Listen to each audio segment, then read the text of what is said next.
Okay, so let's get into the class. We have a wireframe here, or a frame rather, and it doesn't really matter what the dimensions are, but I have it at 1288 to 1084, so you want to get it a little bit bigger. Past 1000 would be best. So when you export it, it is going to look good. So first thing that I'm going to do is I'm going to make sure that I'm in draw over here and not the design section. And then I want to create an oval shape, just like a regular oval shape. And I'm going to have it about this big, 809 by 809. Let's just make it 800 even. Okay, and we have it here now. So what I want to do is I want to label this top, and you'll see why. And then I will duplicate this and label this one bottom. So we have this here. And I'll select the top, and I will do a stroke and remove the fill. So then I will select my text tool by hitting T on my keyboard.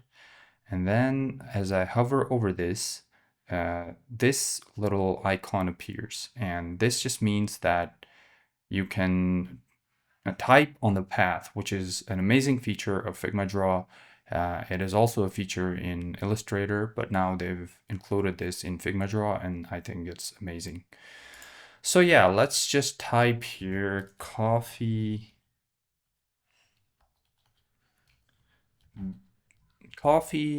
corner.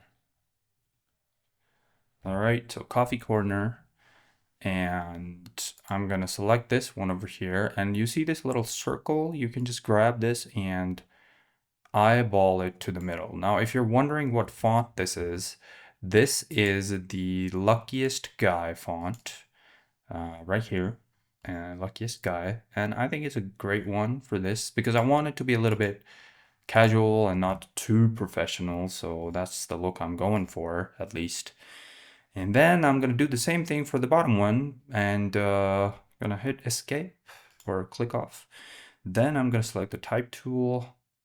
And wait, I think you have to select this one first and then hit T. Sometimes it's a little bit finicky, I'm not gonna lie, but it definitely does work. Let me just try one more time here. I don't know why it's not working as it was working. Sometimes it's good that we have to troubleshoot.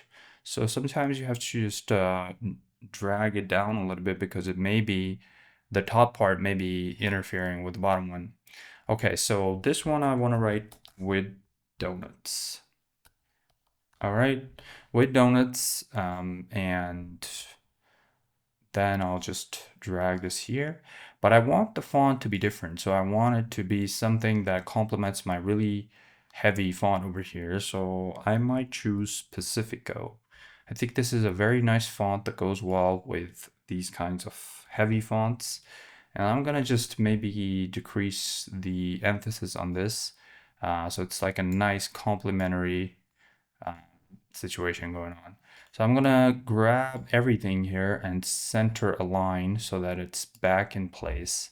And this is already looking awesome, right? I like the typeface here and I like the little Pacifico text over here. So now I'm gonna do another circle, and this is for the aesthetics over here.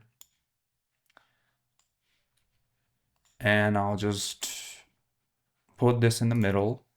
And as you can see, it's like interacting with my text over here. So what I'll do is I'll just drag it up a little bit because I don't want everything to be reliant on this. I also want to eyeball the whole thing. I know there's a lot of space over here, so I'll just grab everything and grab everything, and then I will drag it lower a little bit. So yeah, sometimes you just have to eyeball things and to see if it's working. The next thing I want to do is I want to actually add an effect to this. So first I want to add a linear gradient to this. So it could be anything really. Let's pick the color from our illustration, why not? But you can obviously pick any color that you want. I'm gonna do this looks good. I think it looks subtle, but also like nice. So yeah, now I want to add an effect to it. And if I just hit plus over here and select noise and texture, these are the new ones, I believe. And I want to go with noise. And if I just zoom in, I have three options over here. I can either manipulate the noise size, or I can just play around with different noises. And as you can see, it adds a nice and interesting effect to this. I can even add another effect on top of this one, and this time if I go texture, I can pretty much manipulate the texture of this one and make it more cookie-like, or like something that's scrumptious, you know what I mean? So yeah, I kind of like this look, and I like how it goes with everything. Now with the text, so I want it to again be close to what I'm designing. I mean, you can pick colors from your illustrations, and that'll give you like a good starting point. You can also pick from maybe over here, this donut.